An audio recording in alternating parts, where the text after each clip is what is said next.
pork, lagyan mo lang ng Mang Tomas. Napakasarap na yan, parang lechon paksiw. Pero pork paksiw yung tawag ko dyan kasi hindi lechon yung ginamit dito, pero napakasarap, parang ganun na din. So nag-prepare ako dito ng bawang na pinino at syempre sibuyas na chinap ko na rin. Sabay sa isang pan naglagay lang ako kalahating kilong karne at nilagyan ko lang kasi ng paminta.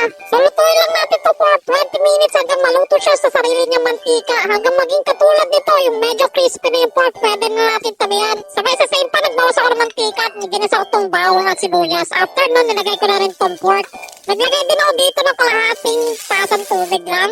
At syempre yung Mang Tomas. Dalawang 100 grams nga lang pala ilalagay ko dito. Pampalasa oyster sauce, isang kutsara lang.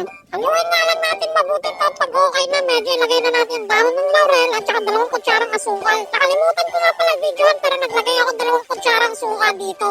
So after nun, maglalagay tayo ng siling haba at siling labuyo, pero optional lang to at pwede na natin patayin yung apoy dito. At eto na yung ating pork paksiw, di ba? Ay, ewan ko na lang talaga kung di ka mapa-extra rice dito sa pork paksiw na to. So ayun lang guys, salamat sa panonood at thank you for watching.